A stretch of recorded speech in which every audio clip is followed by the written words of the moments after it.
Hey folks, how's it going? This is Iron Seagull here, back with another game update overview for The Sims 4. This one is for February 2022, just before the My Wedding Stories game pack, and we got some new things to go over, so let's get right into it. The first thing being that finally we can set fiancé in Create a Sim instead of always having to do it in game.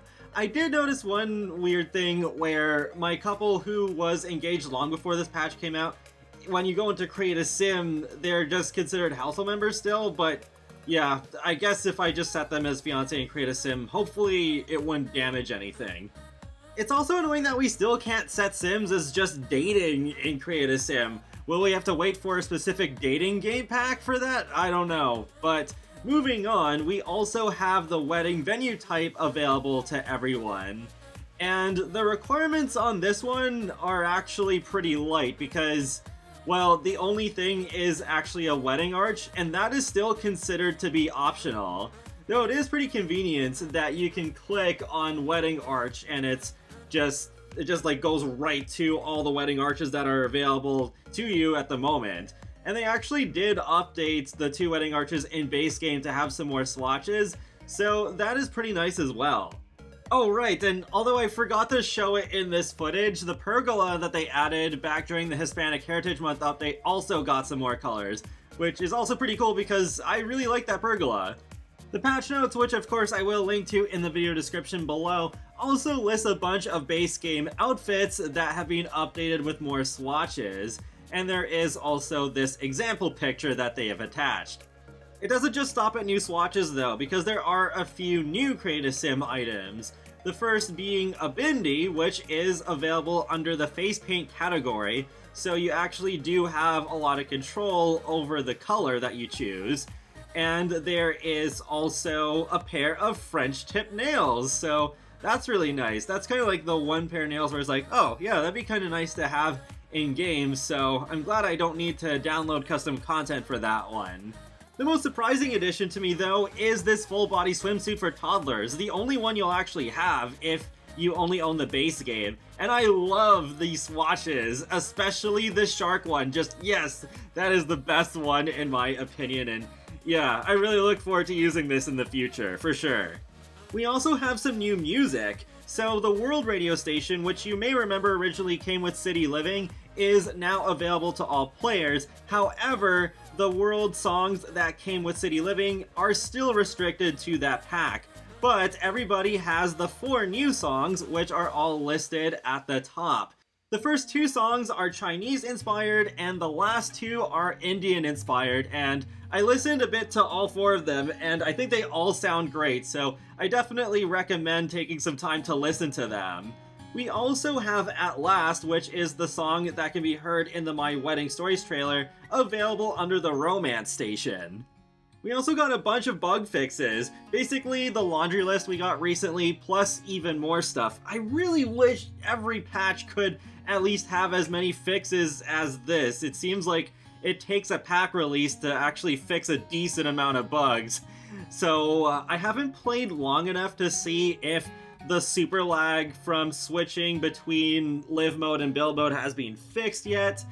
But there is one particular fix that I wanted to test out, and if you've been watching some of my recent videos, you probably already know what that is, and that's what I call Everblue Harbor, where just a lot of the world is missing if you go straight into build mode from Manage Worlds instead of going into live mode.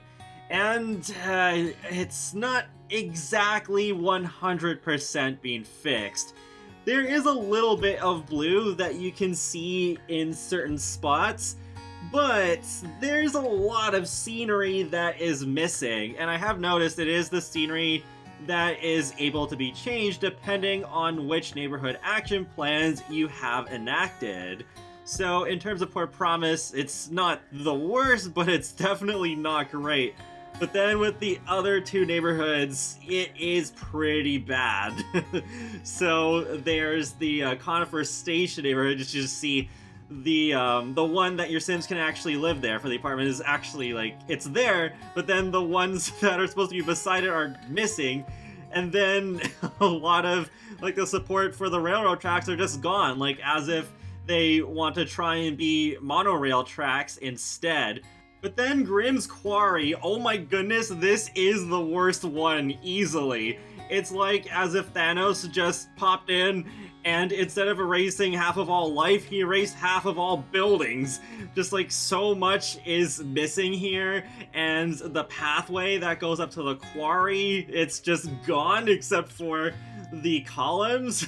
So it's just, wow, It's like as if they only looked at Port Promise and was like, okay, it's not completely fixed, but whatever, at least it's better than before, and they just didn't look at the other neighborhoods because this is really awful. But if you didn't already know about this glitch, if you just go into live mode, it is all fixed. So yeah, this is going to affect builders the most for those who just don't really care about live mode. So that's definitely something to keep in mind. They are not done fixing this. Or at least hopefully they aren't. I hope they would not leave this forever. I also find it weird that I got a notification for a Sims Delivery Express today too, but once again was not clear what's in it, so it might have been a glitch, or they accidentally gave us some items a little bit earlier than they were supposed to. I would not be surprised if it was like the new music and the French tip nails and the toddler's swimsuit and the Bindi. Still though, I appreciate the new free content and the bug fixes that actually worked. Now I'm just waiting for a new statement from EA about my wedding stories. At the time of making this video, I will not be getting this pack until EA changes their decision that they outlined in that letter from some days ago. There does seem to be some hope that this pack will release in Russia after all. I will link to this Sims community article in the video description below. So a Russian version of the game pack's cover has surfaced online, and Dominique and Camille, the couple, are just not on there at all.